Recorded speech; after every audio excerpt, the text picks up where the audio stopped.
Seberapa pentingnya sih sebuah nama untuk bisnis atau entitas yang kita bangun?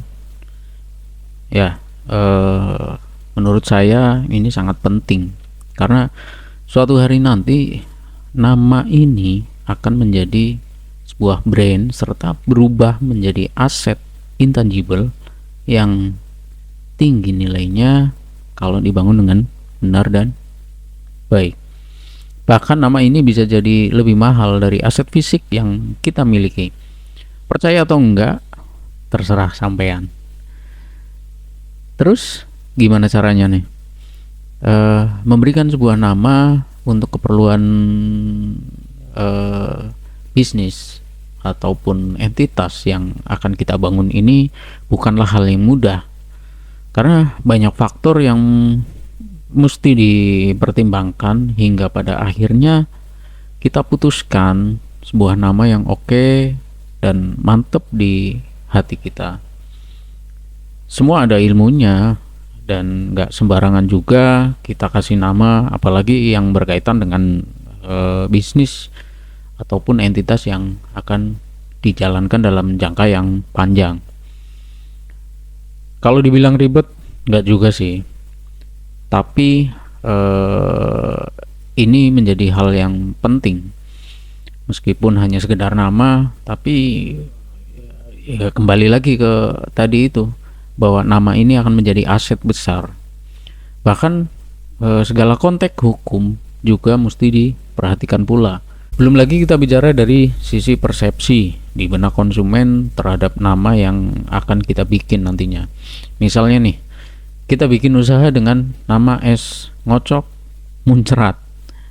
Kira-kira apa tuh yang ada di dalam pikiran konsumen ketika kita bikin nama es ngocok muncrat? Coba kalian pikirkan itu. Atau misalnya kalau kita kasih nama ayam setan atau ayam iblis, kelihatannya ini sih memberikan asosiasi yang tepat ya, dan membuat ayam itu menjadi terasa sangat pedas. Tapi suatu ketika nanti pada saat pengajuan di label halal, nama-nama itu bakalan menjadi perkara yang sangat rumit. Ada beberapa langkah, ada beberapa hal yang perlu diperhatikan nanti ketika kita membuat sebuah merek atau membuat sebuah nama.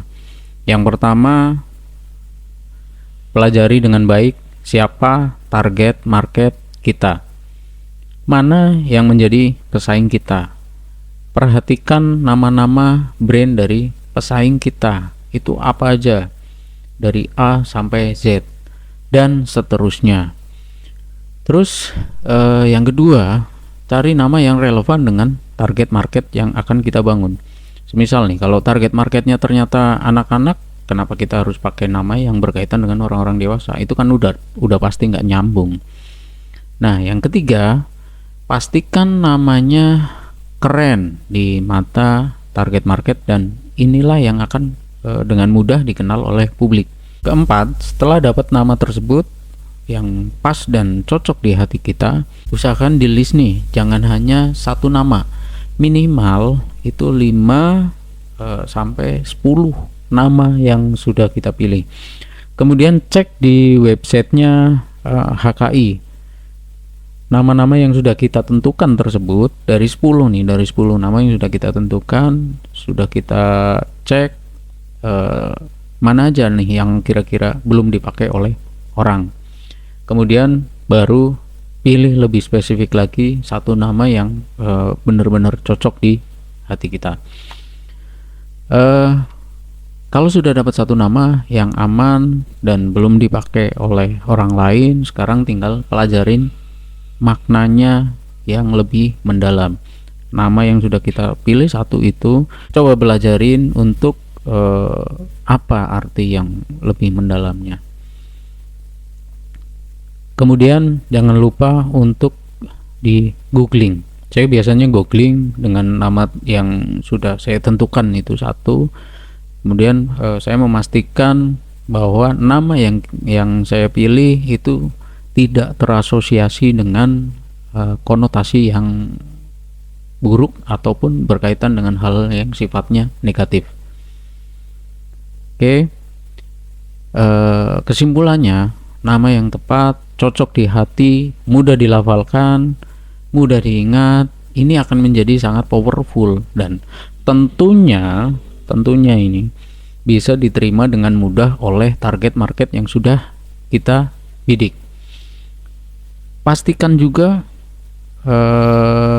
nama yang sudah kita pilih ini belum dipakai ya. Ini kembali lagi, pastikan tidak ada yang memakai baik di dalam negeri ataupun di luar negeri. Kalaupun ada, berarti bisa kita utak-atik dari hurufnya, diganti huruf A atau bagian-bagian tertentunya yang kemudian masih memiliki arti yang sama. Ketika kita sudah tepat dan cocok memberikan nama itu, ini akan menjadi sangat efisien nih ketika kita akan membangun merek ini. Jika ada pertanyaan seputar brand atau branding, silahkan tuliskan di kolom komentar biar bisa kita bahas pada video selanjutnya. Oh iya, jangan lupa share, simpan video ini jika dianggap bermanfaat.